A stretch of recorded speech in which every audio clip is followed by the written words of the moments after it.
ইসলামের ইতিহাসে সবচেয়ে দুঃখজনক মুহূর্তগুলোর একটি হল নবী শাহ এর ইন্তেকালের পর মুসলিম সমাজে ঘটে যাওয়া ঘটনা।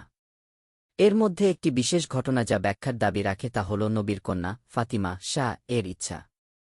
তিনি তার স্বামী ইমাম আলী কে অনুরোধ করেন যেন তাকে রাতে দাফন করা হয়। তিনি চান দাফনে শুধু ইমামের হাতে গোনা কয়েকজন ঘনিষ্ঠ সঙ্গী, বনু হাশিম গোত্রের কয়েকজন সদস্য এবং কয়েকজন নারী উপস্থিত থাকেন। কেন ফাতিমা শাহ নবীর শেষ জীবিত কন্যা এমন গোপন দাফনের দাবি করেছিলেন? তিনি কি প্রমাণ করতে চেয়েছিলেন? এটি বোঝার জন্য আমাদের তার মৃত্যুর পূর্বে ঘটে যাওয়া ঘটনাগুলো বিশ্লেষণ করতে হবে। নবীর ইন্তেকালের পরপরই কিছু সাহাবী মুসলিম সমাজের নেতৃত্বের বিষয়টি নিজেদের হাতে তুলে নেন। যদিও নবী গাদিরের দিন স্পষ্টভাবে ইমাম আলীকে ভবিষ্যৎ সমাজের নেতা হিসেবে নিযুক্ত করেছিলেন। নতুন খেলাফত প্রতিষ্ঠার পর তাদের প্রথম সিদ্ধান্তগুলোর একটি ছিল ফাতিমা শাহ কে নবীর উপহার দেওয়া একটি বাগান, যা ফাদাক নামে পরিচিত, তা কেড়ে নেওয়া। এই বাগানটি তার উর্বর জমি, কুয়া এবং খেজুরের জন্য বিখ্যাত ছিল এবং এটি ফাতিমা শাহ এর কাছ থেকে ছিনিয়ে নেওয়া হয়। ফাতিমা শাহ প্রথম খলিফার কাছে তার ছিনিয়ে নেওয়া সম্পত্তি ফেরত চান, যা একটি সংঘাত এবং তর্কের কারণ হয়ে দাঁড়ায়।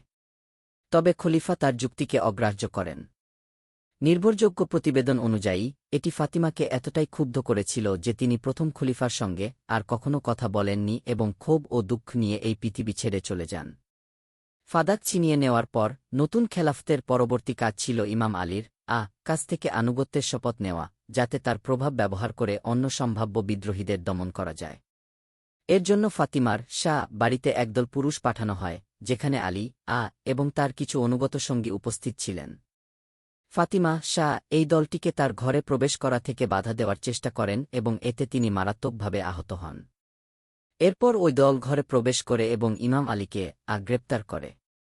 নবীর পরিবারের অধিকার লঙ্ঘনের এই প্রকাশ্য ঘটনা ফাতিমা শাহ এর জন্য কোনোভাবেই গ্রহণযোগ্য ছিল না। অসুস্থ হয়ে পড়ার পর এবং অবশেষে তার আঘাতের কারণে মৃত্যুবরণ করার আগে তিনি নিশ্চিত করেন যে সমগ্র মুসলিম সমাজ জানে যে তিনি প্রতিষ্ঠিত খেলাফতের প্রতি অসন্তুষ্ট।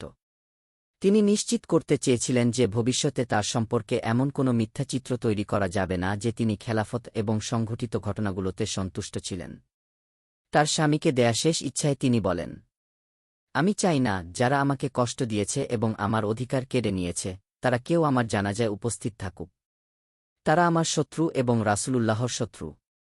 তাদের বা তাদের সমর্থকদের কাউকে আমার জানাজায় অংশ নিতে দিও না। আমাকে রাতের বেলা দাফন করো, যখন মানুষ গভীর ঘুমে থাকে।